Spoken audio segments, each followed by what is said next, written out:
You are an author, you're an educator, you're a writer, you work with magazine, you work at college, you're a musicologist. So just quickly give the listeners just kind of I did a poor job of it, but snapshot of who you are, what you do, and then we'll kind of get rolling with the questions. Sure. Yeah, I wear a couple of different hats that I actually find really helpful in my writing and research on worship music. So I work for Christianity Today, writing about worship culture, worship practices.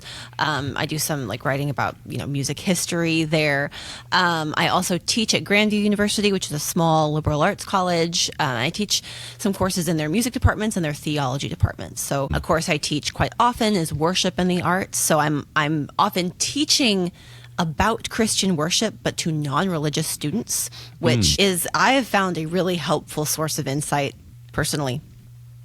So I do that. I also write some books on broader Christian culture in addition to all of that. Yeah, that's awesome. So a wealth of knowledge is specifically to our little corner of the world here. Not just music, not just worship, not just church, but kind of all of it. And that's sort of the point of what Called to Music is as I was kind of coming back to this thought of doing this, just this overwhelming thought of that calling is one road with multiple lanes, and we have to choose. We don't have to choose just one, besides what the internet says. It's always telling us we have to do one thing, to have to niche down, however you're supposed to say it, or else you're going to fail, and the algorithm will hate your guts.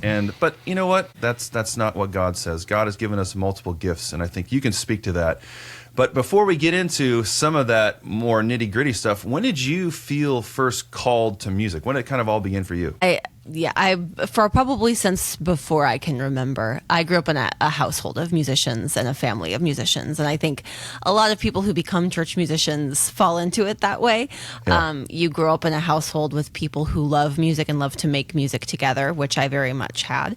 My mother is incredible musician, virtuoso pianist and vocalist, also a church musician, but trained classically in addition. But also grew up doing church music. So very much in both of those worlds. My dad is a church musician. He's a bass player, guitar player. Yes. My grandmother was a church organist and pianist, also incredibly accomplished in that. And so I just grew up around people who loved making music. I mean, even my mom's parents, who weren't musicians per se, were musical. Singing in our family is very normal. When we gather together for holidays and stuff, singing is very normal. And so music making was just always part of life for me. And seeing parents who were serving in their community by helping people make music just made that something I always wanted to be doing and loved doing and found a lot of joy in doing it. And so as I got older and, took piano lessons and then started learning different instruments and joining choir, I always knew that I loved it. I think as I got older, I kind of began to understand what that looks like in terms of vocation can get really tricky. And I was not, I wasn't like a superstar musician in any one particular area. It wasn't like, oh, you could go make a go of this somewhere. And I think my parents were helpful in being both very encouraging, but also encouraging some breadth of skill and experience, so that I didn't sort of look around and say, well, what am I going to do if I can't be a famous singer, And so I just kind of kept on going in that direction, always keeping music part of what I was doing. I started college as a clarinet performance major, mostly because I got a scholarship for doing that, but then very quickly realized I cannot spend my college career in a practice room. I know I don't want to do this for forever. I don't enjoy cutting my own reeds and doing this.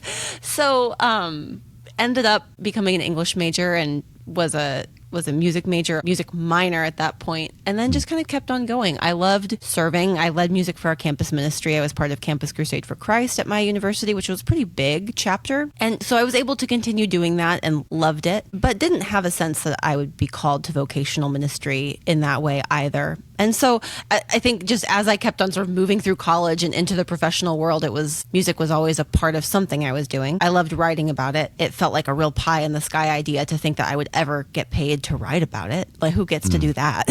How do you get to become a music journalist? So, I mean, that was a long answer to your question, but it's been it's been a theme in my life that has just never gone away. And it's always been something I love. Yeah, I think it's the same with a lot I mean, I don't know about like in today's culture so much, but maybe it is.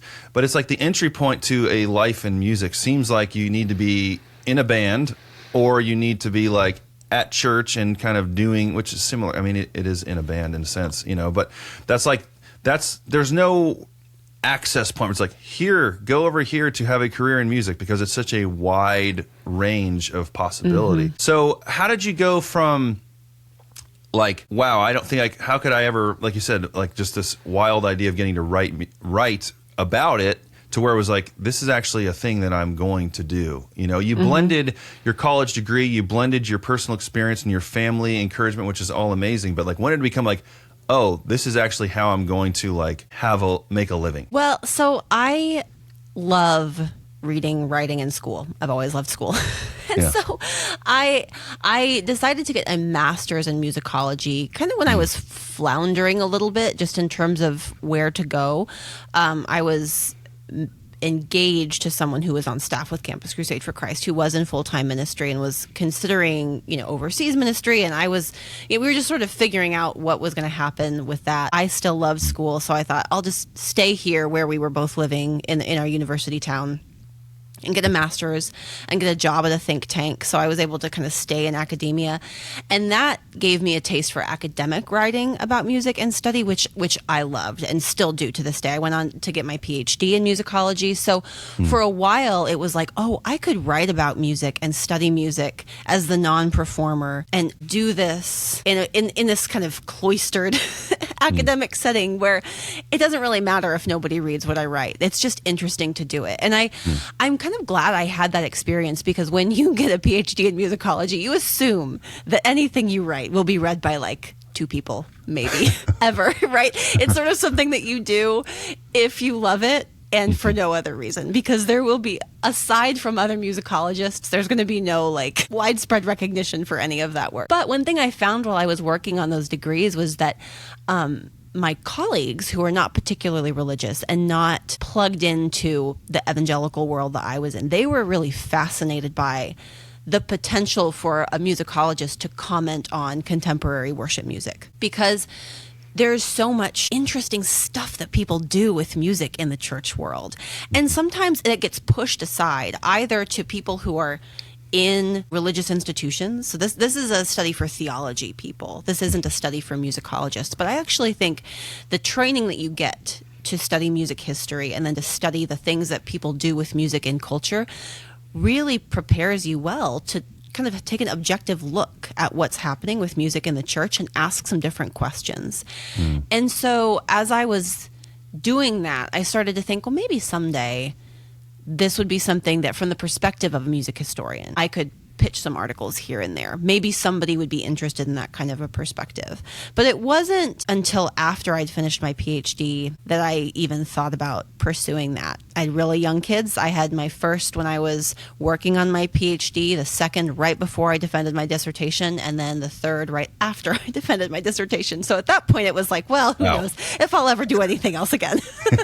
So between the second and the third, I pitched my first article for Christianity Today, which was commenting on the complicated nature of worshiping on screens, because it was during COVID. And there are some really interesting questions we can ask about what it means to try to worship together, mediated by technology, that I think musicology and ethnomusicology specifically have some interesting questions to ask of that aren't really theological questions. They're more practical questions. And that article landed pretty well.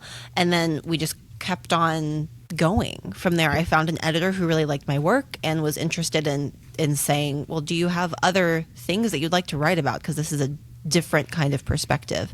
And that turned into what I do now, which I'm just endlessly grateful for, because it was truly kind of falling into it by way of one editor and then another editor. And that there was no grand plan. Yeah, I love that. And I think that's something that it can be consistent across the board. I've noticed is when you can bring like a secular process or thought into the Christian world that hasn't experienced that before, I think that there's something to that, because it's like it might be this very, to use like, it might be like a red ocean outside in the business world. It's like, okay, everyone knows that thing, everyone does that thing, but it's like, well, what if you bring that thought or experience perspective into a different world? It's the same idea. So down and dirty, for anyone listening, including myself, how would you define an elevator pitch of what musicologist is, or what that means? Yeah, I mean, the easiest way is sort of like combination of music historian. So most musicologists study like a particular part of music history. So you'll have a musicologist who focuses on 19th century music, or a musicologist who focuses on 18th century music. Okay. But that's not the only thing. Sometimes a musicologist works more broadly in like just music and culture. So some musicologists will study something like music and disability, or focus on music and perception, like that almost starts to look like music and like biology, studying how music kind of goes into our ears and how we process it. So it's a really broad field. Traditionally, it has meant history, but it has broadened a bit over the past 30 years or so. So we're really like the academics that are looking at the ways that music interacts with humans and culture, the ways that people use music. Ethnomusicology is a particular discipline that is very fieldwork focused, so it's almost more journalistic. So if someone calls themselves an ethnomusicologist as opposed to a musicologist, that would be someone who's going out and doing fieldwork and taking notes and like observing a community for a time and studying their particular musical practices. Okay. Yeah, that's it's like the best. Yeah, it's just very analytical of what music does and how it affects us, and so I think that's really awesome to bring that perspective into the church, because it's such a fine line, and this leads in so great to the first question, or technically the second question, but just this idea of like, what does music do? Because we know what music is, and I believe, and you probably believe this too, that music was created as a tool for worship. Obviously, over time, music has turned into, a wider range of just that, but at its core, I believe the first instances of music, as we can see in the Old Testament, was a tool to be grateful to God. So what would you say is from your lens, like one of the biggest like misunderstandings of maybe worship leaders in church culture? And like, because I know that I've posted, and I'm sure, and I know that you've posted, because I see your posts about kind of these bigger questions about the role of the modern worship leader, and I don't mean just the vocalist, but just the worship team and all of that. So what do you think is like, what is one of the biggest misunderstandings of the role of the modern worship leader, music leader? Well, I think we tend to be less historically informed than we think we are. We tend to be very focused on the here and now, and it is hard to keep in perspective the 2,000 years of church history and what that looks like in like musical and art terms, because the diversity of musical practices across time and place in the church is astounding. And so anytime someone makes a claim about good music, bad music, it should be this way, it shouldn't be this way, it's not that those conversations aren't valuable, but I find that like a very broad historical perspective really takes the wind out of those arguments pretty quickly, because I've said this before elsewhere, but the Bible is graciously vague about things like musical style and instruments and sound. The sound of music 1,000 years ago would be so foreign to our ears in terms of something close to a melody that we would recognize or harmonic structure. It would be so foreign to our ears. So I take so much comfort in that the stakes are not we're looking for the right thing or we're looking for the better thing. What we're doing when we are cultivating the musical practices of the church is far more time-bound and contextual than we realize.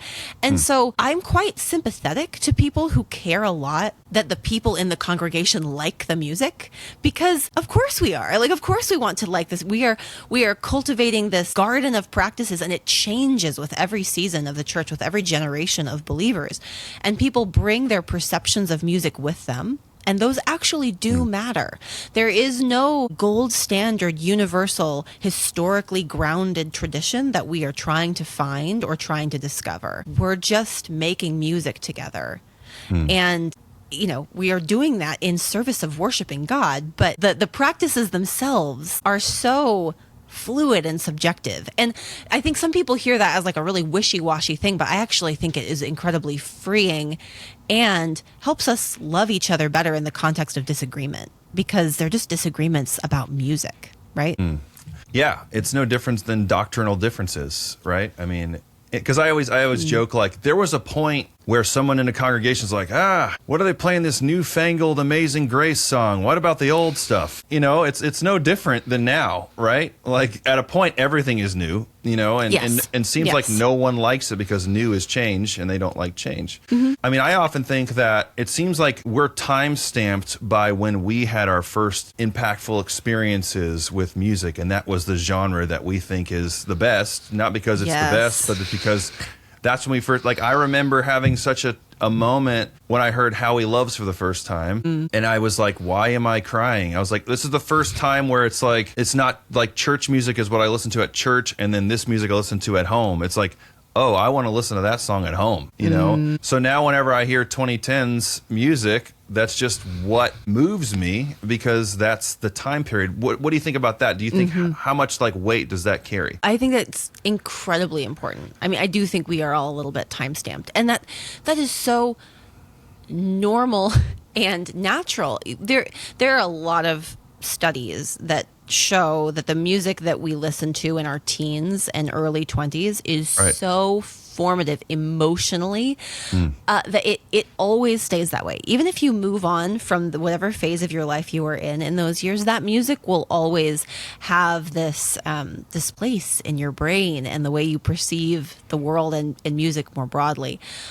So yes, we are absolutely time stamped, and that gives me a lot of sympathy for people of my grandparents' generation. So we we think about a time before we had what we think of as contemporary worship music, and then we have what sometimes we call the worship wars of the 80s and 90s, and people are like, keep that rock music out of my church, And it's so easy to look back at and like look at those people like they're the dad from Footloose, right? That just like being prudish and just overly controlling. Yeah. But those people were all time stamped, and if those people were conservative Christians during the 50s and 60s, and their understanding of what rock music stands for is sex and drugs. And you know what I mean? Like, it's not that can't change, but our associations with music do matter, right? And I think I want to find a way to make space for that in these conversations. Because there absolutely were generations of people for whom that was really scary. That felt like a real like moral decay moment. And it's not that they were right. It's that they couldn't force themselves to pull those associations apart. And I don't think that's entirely their fault. But it just shows you the power of those associations for people. Yeah, it reminds me of like Elvis Presley or Ray Charles when they start singing love songs with gospel sounds. People are like, you can't do, I'm thinking specifically of like the movie Ray, it's like, you're not allowed to do that. It's like, why? But yeah, and I know this is a little side tangent, but this is very interesting to me. It's like, so how do people stay flexible and realize, like, because what happens is churches that are unwilling to move away from, and when I'm 70 years old, I could be the same way. So I'm not discounting myself from this at all. But like, it seems as though when churches don't want to change or lean into what's happening, then they just kind of slowly and painfully die because of preference. So what would you say to anyone listening about that? Like, not like stuck in your ways like the Footloose dad, right? We don't want to be like that, but also we do honor the importance and impactfulness of music that hit us when it did. So like, what are your thoughts on be able to stay fluid and flexible with what's going on, but also still honor like what moves you personally? Yeah, that's so hard. I was just talking with someone about this a couple of weeks ago at a church that is very multi-generational. So I'm always really interested in talking to people in their 70s and 80s about how they feel about the music at their church. In churches where there's been this all-in push into, like, I mean, their service is basically just all elevation and passion, right? Nothing wrong with that, but I'm always curious about how that's landing with people who've been in the church for decades and they're now in their 70s and 80s. And, you know, I am always just so admiring of these older people who will say things like, well, it's not my favorite, but that's okay. This isn't for me anymore. And I have such mixed feelings about that, because on the one hand, I admire that self-sacrifice. This just like, well, this isn't for me. The younger people, we want young families to want to be here. We want younger people to be excited to be here. So it's okay if I don't get to sing my favorite songs anymore. That is self-sacrifice and maturity that I admire, but I wish churches weren't asking it of them. You know, I wish that was a thing that young people were more willing to say, okay, I appreciate your self-sacrifice, but we also want to make sure you get to sing the songs that were your heart songs at some point and find a way to bring those in. I think we have so praised people for being willing to move on and move past, which I think is really important. And I think for a lot of people, it was just time that made that possible. I think it took seeing it happen and seeing those churches that were doing it grow exponentially. People kind of looked around and thought, I don't know if I can say something bad is happening here. Look at how these churches are growing. Right. And we could sort of talk about whether that's a good way to try to gauge where health is or not. But I think for a lot of older folks, it was sort of like, well, something's happening there. These young people are coming to church and they seem to really care about it and their faith seems genuine. So a combination of time and then just making peace with that. And as I'm saying this, I still have mixed feelings about it. I don't know. What do you think? Yeah, I mean, to me, it's like, it's hard because it takes like a spiritual maturity to be like, okay, it's not about me anymore. I would rather have younger people here. But then it is, it's super self-sacrificial, because even I find myself, even like me, I'm like, some of these newer songs are like we were with the youth band last night filling in, trying to build the youth team. So, you know, we had some of the Sunday team there, and we're playing Goodbye Yesterday. Okay, this is like, and I knew you were going to say that one. You knew, of course, because that's what every youth band wants to play, right? But I'm playing the song, and I'm like, because my visual impairment, I memorize all the music, so I've gotten decently well at learning things quickly. But I'm like, this song has no form to me, you know, and I don't know what to do with that, because it's difficult to memorize because it feels almost random at times, you know. And it's even in the multi-tracks, it's like refrain 1 and then chorus happens here, but chorus means something different. So I'm like, what do I do with it? And it's like, can I be like, oh, this song is not good? Or because those kids sure seem like they enjoyed it a lot, you know? So I'm like, maybe I just need to be like, okay, that doesn't move me in the same way. But if the purpose of the church is to point people to Jesus, then that's bigger than my preferences. But there is a sadness of like, man, I just have to watch everyone have fun now. No, that's such a sad way of putting it, but I think that's so real. Like, that's so real. And I think about that when, you know, I go to a multi-generational church where there's a lot of contemporary worship music, and I look around at these people who've grown up, and this is a Reformed church. So these are people who grew up singing like hymns out of the hymn book with an organ, and they still love that. And I can't help but be sad for people who do feel that way. Like, now it's my turn to watch these people get to enjoy the music. And some of that I think is ungenerous. I think people enjoy and participate in a variety of ways. Sometimes it's not very visible, and that's okay. But I do have some sadness for that. I know that's coming for me too. And I don't quite know what to do with that. You know, I don't think the answer is, and that's why hymns were used. That's why we should standardize. Like, we can't put the toothpaste back in the tube. There is no going back. there is only going forward and finding something better. I think we're starting to see the limits and the cracks in the system that we've created now, where it's just this constant churn of new music and trying to chase what sounds trendier and newer. I think we're starting to see some of the cracks in that. But even as I say that, I'm starting to see some of the cracks in it. I'm in my mid-30s. I don't know that the high schoolers at my church are seeing the cracks in it. I think they like the music. Yeah, and I think, because you just did a piece about, I think, recently, or maybe the algorithm made it seem recent, but talking about how churches that don't necessarily have the budget to elevationize themselves, they're just not. They're just doing something different. So I wonder if it is, on my side of being, the worship pastor, doing my best to try to appease everyone, you appease no one, but tying in, tagging up hymns here and there, or, because we're multi-generational, but we're primarily, a pretty modern thing. Especially with Jake involved, because he makes everything technologically modern. But we still have stained glass. We look traditional, but we have kind of a modern approach. But it's great because we'll have great grandkids all the way up to grandparents. And I think maybe that is the sign of health. Is, for one, I do think a sign of health is having great grandparents down to great grands, because that means that everybody has a spot. And also, if the great-grandparents are showing up and so are the families, it can't be that bad. They're not just enduring, right? They're continuing to come. That's right. Well, and I think sometimes as musicians we overestimate the influence of the musical style and getting people to keep coming up, getting people coming on Sunday morning. Yeah. I think if you have grandparents all the way down to grandkids, there's a community that's keeping them coming. And kind of like I was saying earlier, it's a little bit of a, hell or high water, we're here. Do what you want with the music, that's fine. Especially for the non-musicians who feel like they don't really have much say in what's happening musically. I think if people love the community, they make peace with the music. We're now past the point where people see popular music as like a moral thing. I think we're now that we're past that, I think we've gotten to the point where everyone recognizes this is a preference thing. Right. And if they love the community they're in, most people are not going to leave over music, which I actually think is a good thing. I think that's a really good thing.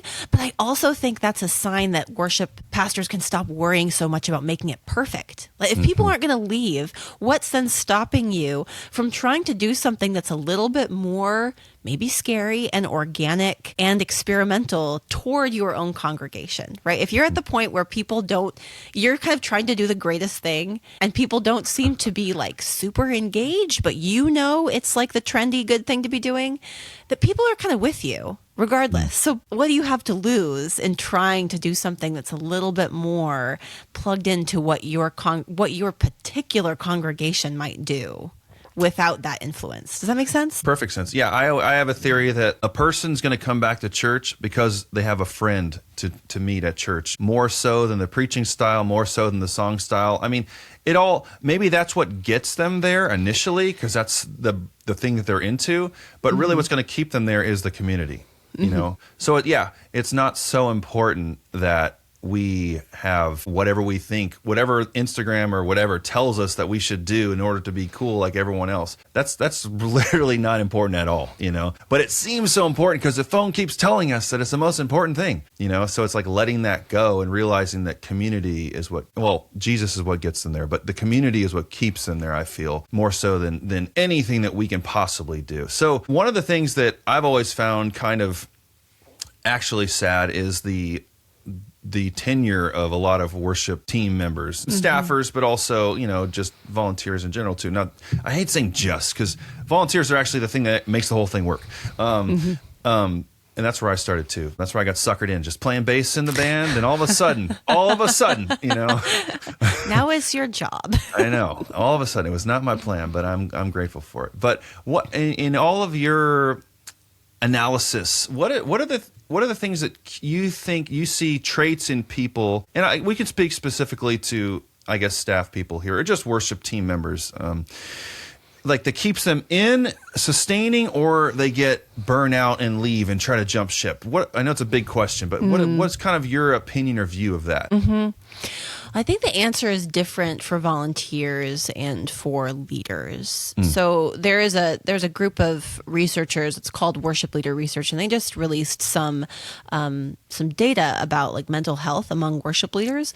And at least the data that they collected seems to suggest that it's pretty relatively poor, just in terms of like burnout and feeling supported, feeling like, this is worship leaders, like vocational worship leaders, feeling like they have the support they need to do their job and to do it from a place of health.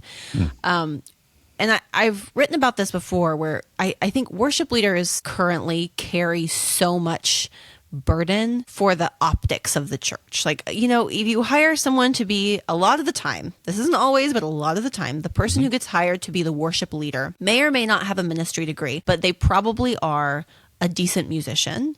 They probably are a decently creative person. And so sometimes they end up getting saddled with not just like things like music selection, but also, figuring out the band volunteers, figuring out instrumentation, sometimes doing slides, figuring out what the aesthetics of the stage are going to be. They kind of become the person in charge of a lot of the visual stuff. And it starts to feel like they are managing the public image of the church in a way. And that's a huge amount of pressure. I think in a lot of places, the senior pastor probably feels this too. But because, people, as much as we like to say we make choices based on logic, a lot of it is vibes, right? And so when you walk in, if you like the music, you like the vibe, you like the style, even things like wardrobe, like, Yeah. And all of those can be really uncomfortable things to deal with as a worship leader. Like if you're a male worship leader with a group of women, and you're trying to like, I would like us to look maybe a little bit trendier on stage. How do you have that conversation, right? Like, I mean, there's a minefield of terrible missteps that you can make if you get saddled with trying to make this seem like a cool place where people want to be, that does cool music and has cool people, right? Yeah. And a lot of the time that's unspoken, but it ends up being what's expected. And I think that kind of pressure really starts to wear on people. And so I think a word that I've been wanting to write about, because I hear it almost every time I talk to a worship leader, is excellence. I'm like, I don't know what book you all read that everyone's like, we need to be pursuing excellence. And I'm like, I get it, but what are you trying to excel in? It ends up being this catch-all for everything needs to be the best version of itself without any real question of what are we trying to excel in?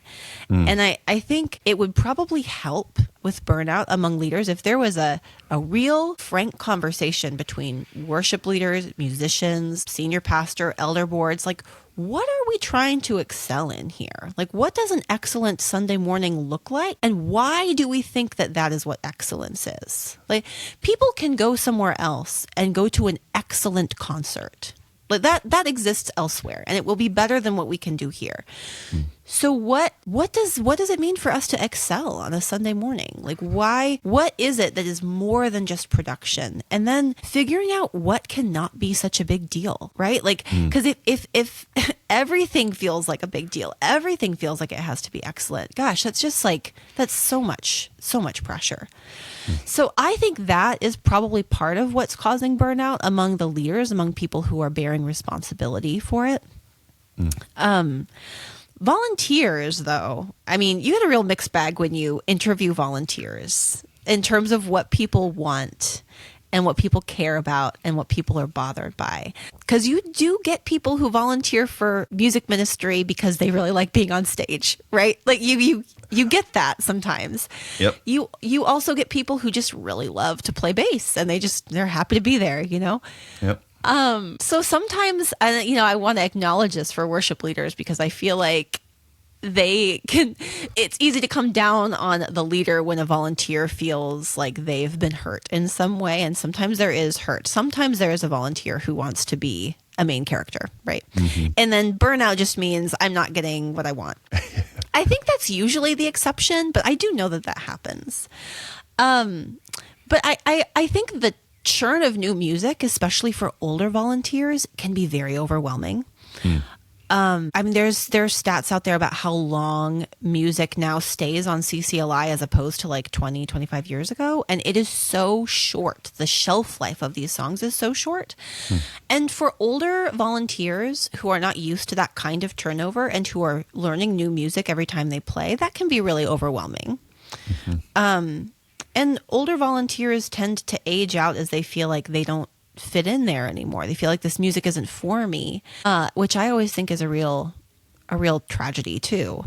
At your church, do you what's the age range of volunteers? Yeah, I'd say we've got 17 to 63 or 4, so I feel like we have a pretty good, I think the medium, I'm 42, and I'd say that's probably the median range, but I've always heard it's like usually a 15 years younger and 15 years older, so we're kind of in that spot, I'd say. We've got 20s, we've got 30s, we've got kind of all the way up, I'd say up to earlier 60s is our range. Yeah.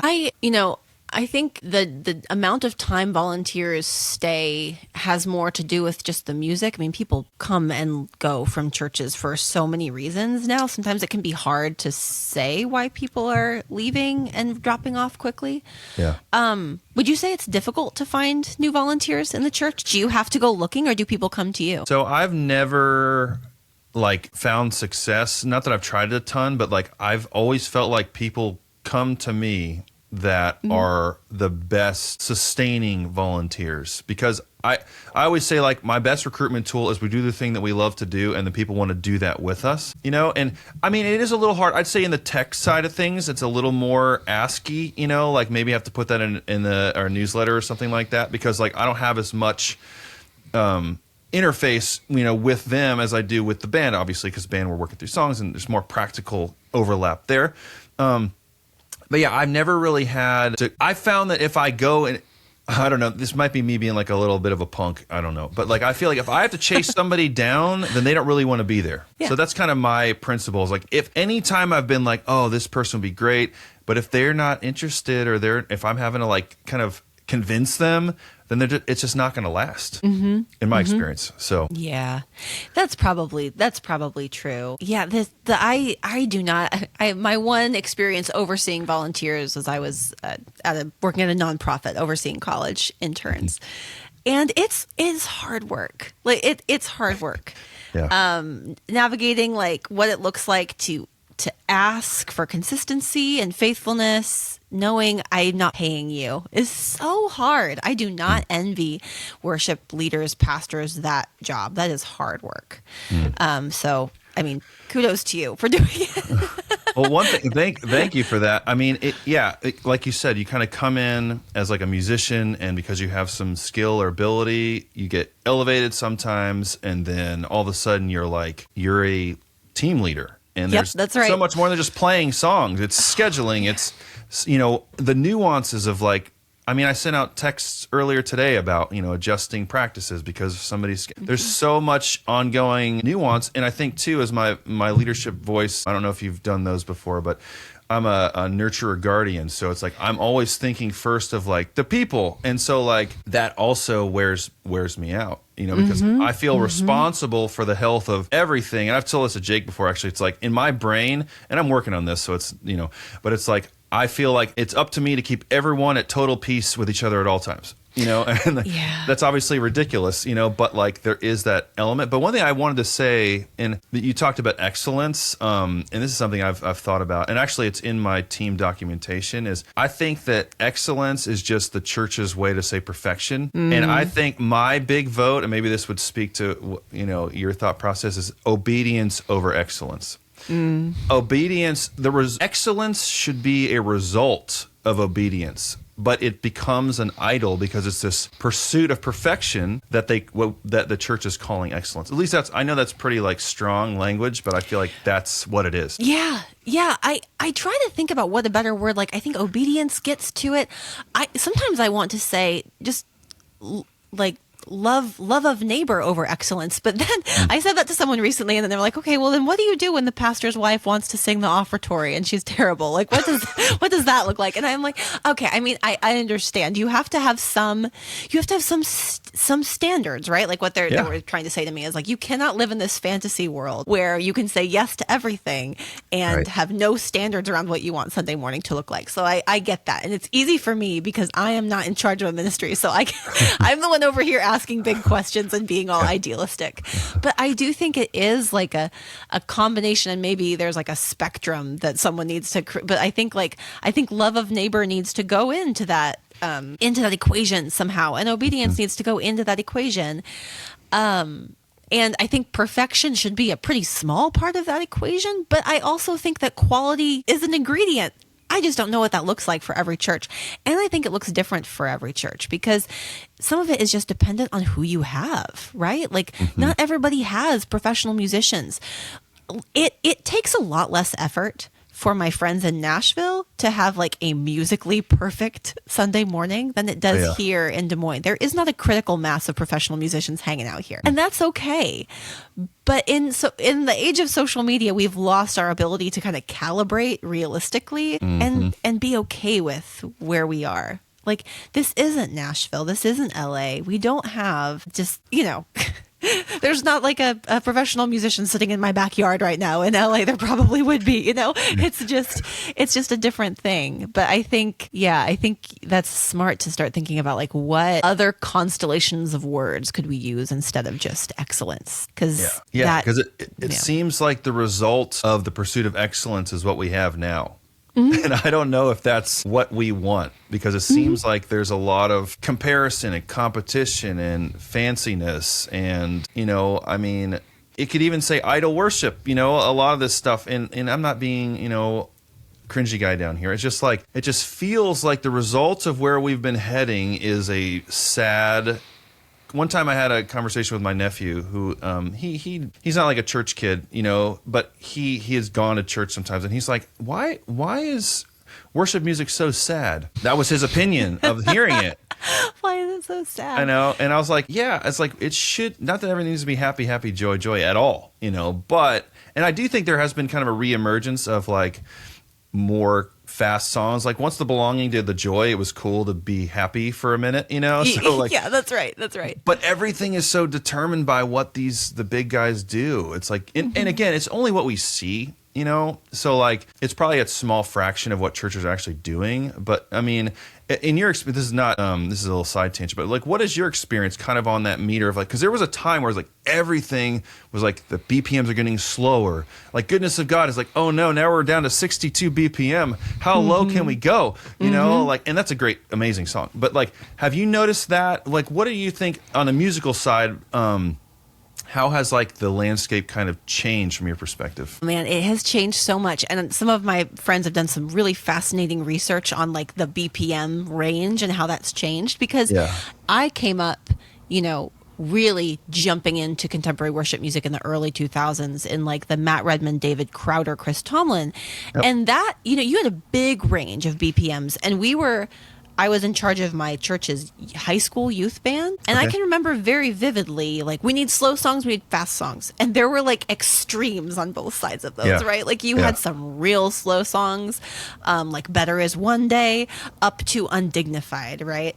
Or like Sing Like the Saved, like these really kind of youth groupy rock anthems. And over time, as Hillsong becomes more influential, Hillsong United really introduces the worship anthem. And over time, everything shrinks down in like the 2010s to like 65 to 75 BPM. One of my researcher friends calls it the Andante hour now. Is like everything is sort of in this anthemic slow. Every song feels like a slow burn, and it has a ton of toms and a ton of synths, and we are kind of stuck there. We're a little bit, and we're still very much stuck there. People realize that vibe makes it very easy to curate this emotional experience. People respond, at least right now, in this generation older than me, generation younger than me, we really emotionally respond to that kind of music when it's big and loud in a dark room with our eyes closed. It's not necessarily a bad thing, but it really has gotten us stuck here. There hasn't been a ton of movement. You're right. Every once in a while you'll get a song that kind of seems to like, oh, are we about to break out of this? Like, I remember Chris Tomlin did like a Mumford and Sons knockoff kind of song when I was in college, and we were like, oh, are we moving towards something like this? And no, it's like a little one-off thing. Yep. Tricked you. Yeah, right. So I'm still kind of looking around wondering, like, what's gonna be the next thing?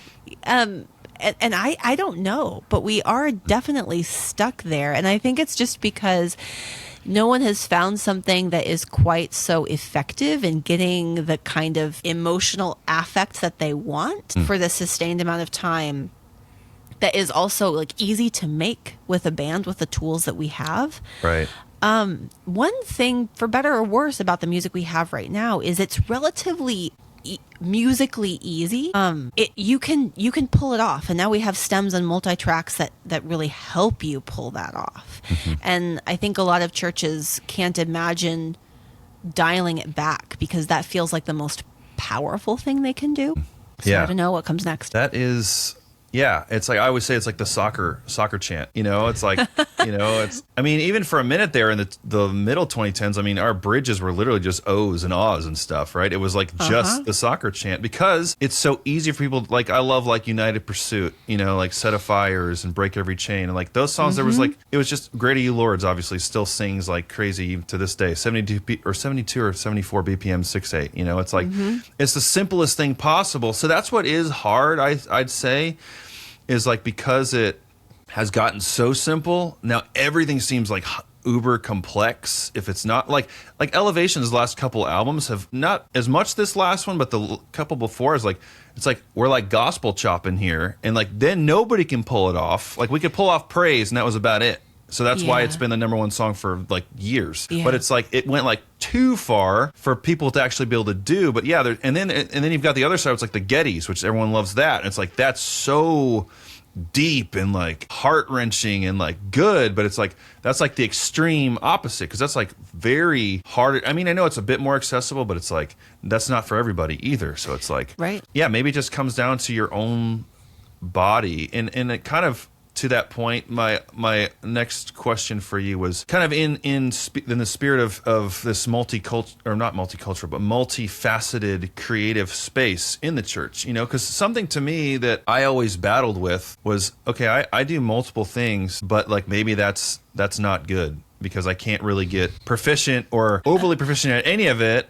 But then I'm like, then I had this thought, it's kind of a, cheeky thing, but it's like, what if all the things is the thing, So have you seen in all the people that you talk to, have you seen kind of a burnout or a rise because people don't know what to do or where to place their energy? Or do you, like, how do you view the multifaceted, because obviously, I mean, even and all of us do lots of things. And I believe that, like I said, calling is multiple lanes within a road. Sometimes you're in Atlanta, Georgia, and there's 16 lanes. And sometimes there might be one or two, but it's like there's more than one thing we're supposed to do. But do you think the stretching of that has kind of got a lot of like faith-based creatives kind of confused in what they're supposed to do? Yeah. Gosh, that's a good question. Because I do think there are some people who are just incredibly gifted, focused musicians, right? Like that is what they do. They practice. They are masters of their craft. They have put the time into it. Not everybody who has that gift also is a gifted pastor, shepherd.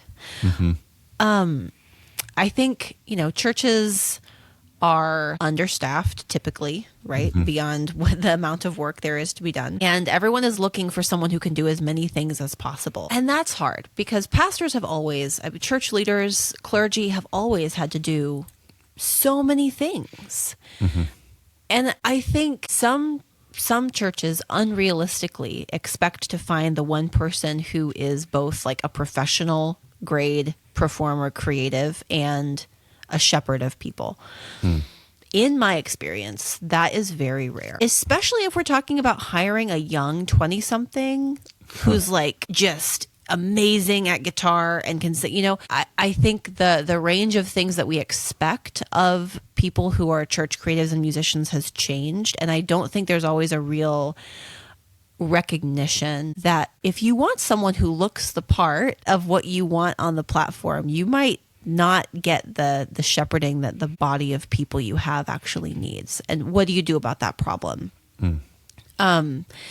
If you're a mega church with, 25 people on staff, you can hire and fill that gap.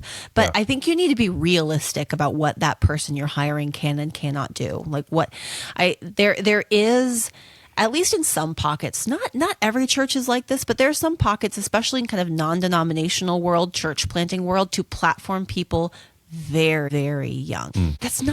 That's not necessarily a bad thing in and of itself, but it is a potential breeding ground for problems because you have people who are passionate and maybe very, very talented on the platform. Maybe they're very talented fundraisers, but they aren't necessarily great or excited to do the mundane stuff of visiting people in the hospital, being in the church building, not on a computer, but meeting with people who are having mental health crises. Like, not that a pastor needs to be doing all of those things, but I'm just saying sometimes we forget that this excellence issue has meant that becomes such a part of hiring that we forget the other stuff.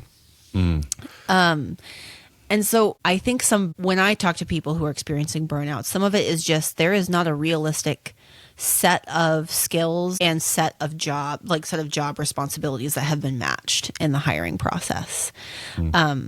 I think that's really important because I think there is space in church ministry for people with really different giftings, but you have to figure out what those are and lay out those job responsibilities and figure out where the gaps are going to be if you hire someone to be a performer. Yeah, I think about that as an interesting dynamic too, because the thing that you maybe hire them for to do is a more performance-based thing, which puts them out there further, which naturally, in my mind, especially for a younger person, would think, oh, well, if I just do this better, then I'll get asked to do it somewhere else and make more money doing this thing in front of more people, just by the nature of what you're doing, if that's where the emphasis is at. Yeah, because it is. And I think the same thing about pastors, someone who's great at sharing the word, that means nothing to their ability to lead a staff necessarily. So it's like, and especially when we're talking about, and you would know this much better than me, but the average kind of church size in America is, besides what the internet tells us, it's not a mega church. It's mostly small churches. So you have a small amount of HR budget to put into people, and So you're kind small. of looking for this prime candidate who can kind of do everything. And I think there's definitely ability, but yeah, it's like, what is the emphasis on? Is it about, because if the main thing is the forward-facing stuff, then I feel like that is going to have a time limit. What do you think about that? Yeah, I think that is true. The forward-facing stuff, hiring toward the forward-facing stuff is just, that's a problem that I don't think we've adequately reckoned with yet. And when we're in where I think we're still very much in the church growth mindset model for planting and all of that, for better or worse. And that really legitimized emphasis on optics in ways that I think can really go off the rails very easily. I think we've seen that happen, and we're continuing to see it happen. And this is a thing that I think about in the context of youth ministry. I think is an interesting corollary to this, right? There are some elements of youth ministry that's yeah, I get why people age out of that, right? I get why we hire young people to be the middle school youth group leader, and they kind of eventually age out of it. The age gap gets to be a hindrance. Right. I don't think the same thing needs to be true of music ministry, except that we have now so created this contemporary style that kind of has that contemporary cool factor that it has kind of created that problem in music ministry now. And so, I think there are ways to push back against that, but there absolutely are ministry roles where it makes more sense to have someone in a particular age bracket. In the same way that I think it makes sense to have particular ministry roles where you have someone older, because there is so much value in having wisdom won over a life, right? But I don't think that there's a perfect way to solve that problem, but I think it is a problem. Yeah, I think about that too, because like I said, I'm 42 and I'm like, well, do I age out at a point? And when does that happen? Or is it just is it a product of where I'm at, what if I'm at Rock Harbor, like that's the plan does it just age with me, or do I eventually pull myself away from being a leader, vocal leader or whatever, and be more of a band leader and raise up the next? But it's like, yeah, there's so many questions. I think really kind of what it comes down to is like, pastor, where is this ship headed? Yeah. Because that kind of determines the filtering of how we do it, right? I mean, ultimately it comes down, I'd say, to the vision of the leader of the church. Because it's like, yeah, I mean, if you're 85 years old and you're still singing, Great Are You, Lord, if you still can, you probably have to do the key of E at this point, because you don't have the pipes anymore to do it in A. It's like, that's fine. But it's like, or are we trying to like, because at a point, too, in that scenario, if lead pastor and worship pastor or worship team are older, there's a pretty good chance that you're not going to have as many young families. I mean, would you say that's probably true? Based on what, yeah. Like, I don't have any, that's total anecdata. I don't have any like actual numbers to give you. But and that is I think the question of what it looks like to age out of a particular role in music ministry is interesting. If you're in a big church that has the budget to keep the older person on staff as like the worship director, and you have someone who is the Sunday morning leader under them, that's great. Not every church has that budget. And I have spoken to people who were leaders at churches where they really were let go pretty much over age. Like, we want someone younger. And I just have to think, gosh, that cannot be the answer. If you're someone who's given your whole life to music ministry and then suddenly, like, we don't have a place for you anymore, that seems to me a kind of a failure of organizational leadership. And I want to tread lightly there because I don't have a degree in church leadership. This is not my area of expertise, but I look at an organization where that happens and I think that's a real lack of foresight and planning to say, once this person hits 45, 50, we're going to have to come up with an exit strategy. And to not have something in the church that's like, we can still use your leadership and expertise. That also tells me that person, if you can so easily let go of that person, I don't know what that says about what they were doing at this church also. I would think someone who's been serving at this church in ministry would have other things they can offer this community pastorally. And if that's not true, what is this role actually? Yeah. And I mean, to me, my mind goes to that decision of letting someone go because of their age is a result of the pursuit of excellence. Yeah. Yes. That's the reason. It's because, hey, you don't fit what we're going after because we want it to be super cool and shiny and fancy, and you're not cool enough anymore. So, and I think there's a pressure too. It's like, well, same thing with youth pastors too. It's like, oh, well, one day you'll grow up and be a lead pastor, or hey, worship guy, or girl, one day you'll grow up and you'll be an associate or a lead pastor too. It's like, I don't think that's true. I think that we are called to things, and there's a pressure to, like, vocationally, maybe that's where the pressure comes in. It's like, oh, well, if you don't become a lead pastor or some other associate pastor, then your job, your days are numbered, varmint. Like maybe that's because of kind of the corporatized structure of the church. Maybe that's what it is. I don't know either. But I could go down this grim road for a while. But I appreciated all of your insight and wisdom so much. This has been awesome. But I have one question that is more of a hopeful question, and simply is, what, in all the things that you've learned and all the things that you're learning, what's something that you have that's a big hope for where we are headed? And it could be specifically in kind of more music-based ministry too, but the church as a whole. But we have a lot of music people listening here. So what is a hope for you? You see that's a trend that's positive in all of this landscape. Yeah, I do think people are becoming, now that contemporary worship music is the standard, it's not new anymore. We're used to it. I do think people are starting to ask some questions of it and starting to look for things they can pick and choose and do differently.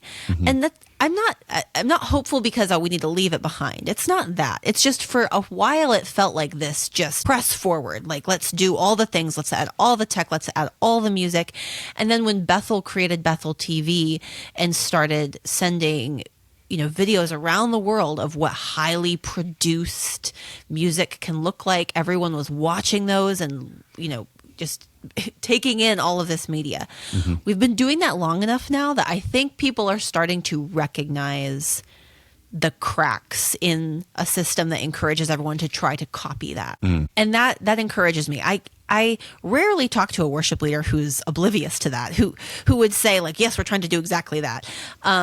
And people are thinking, do we want to be doing this music? How do we make it our own? Is this song right for our church? It might be right for that big church over there. It might not be right for our church here. I think now that it's such the standard, there is more flexibility growing, which I am encouraged to see. I like to see flexibility.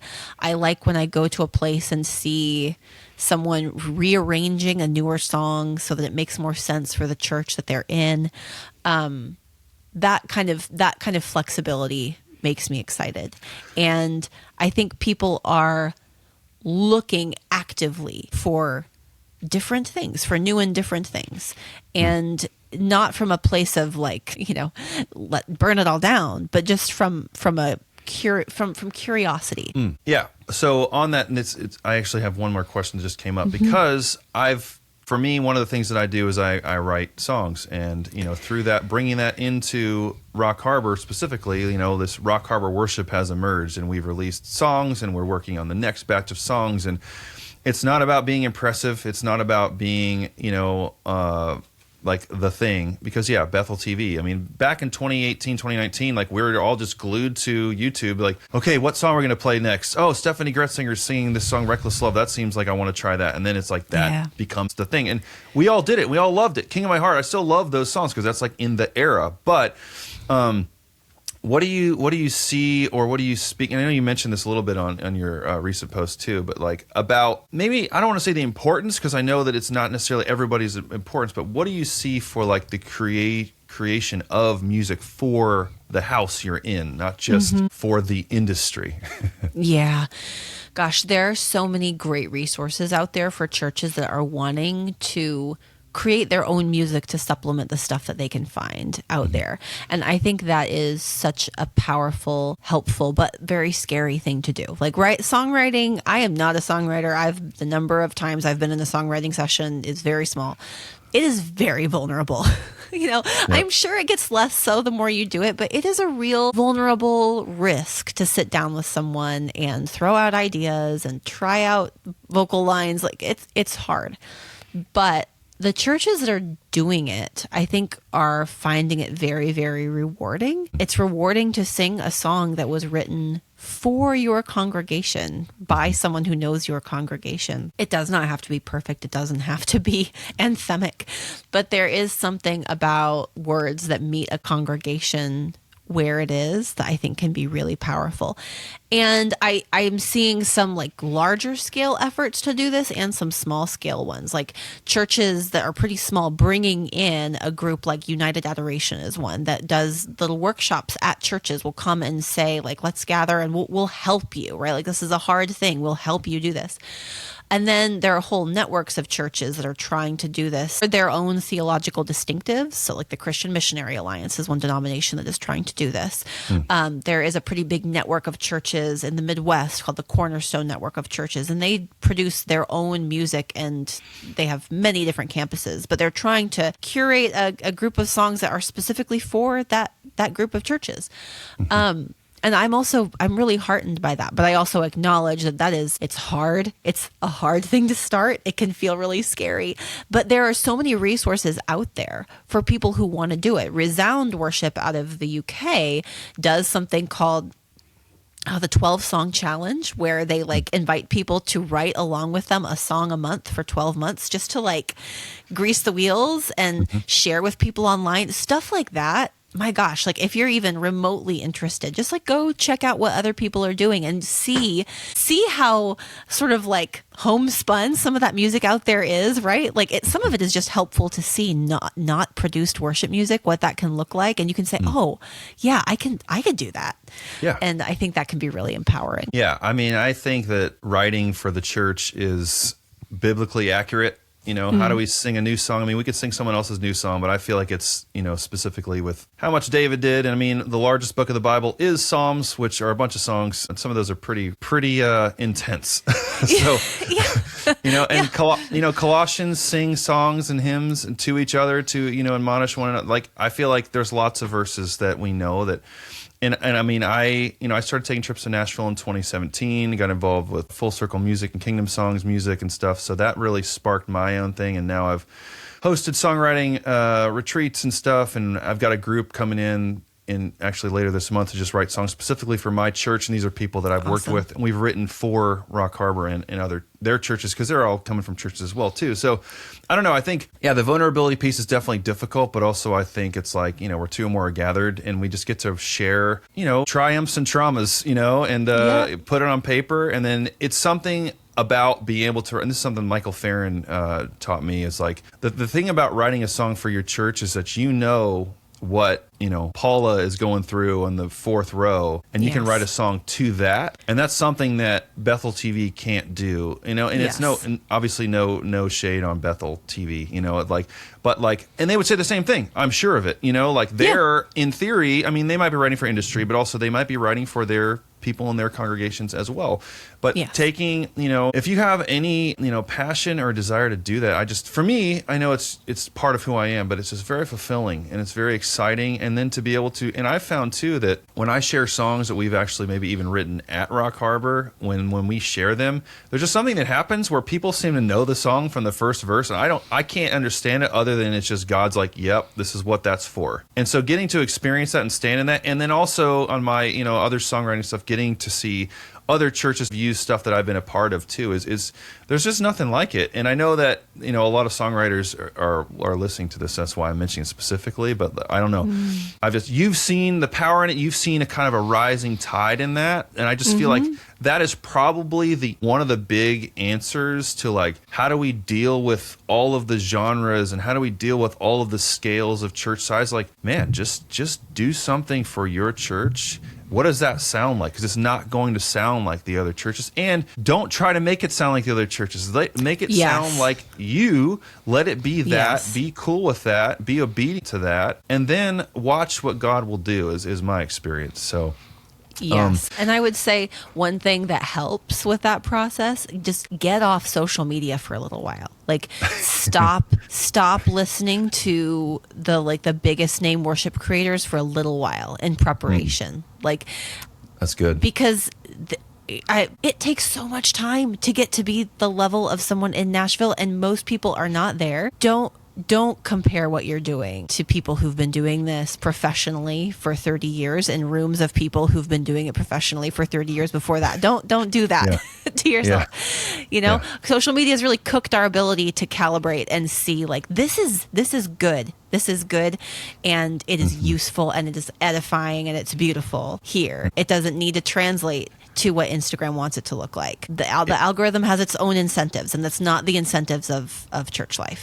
That's going to be a social media clip right there, what you just said. So get off social media after you saw that clip, and then like... Right. I make hypocrite of myself every day when I say things like that. Yes. That's what human beings are. We're like little walking hypocrites, but it's okay. God loves us through it all. So, well, I really appreciate you taking the time to do this. I feel encouraged and inspired from everything you said. So before we go, I always like to pray, and but I'll put all your socials and stuff down below. People can connect.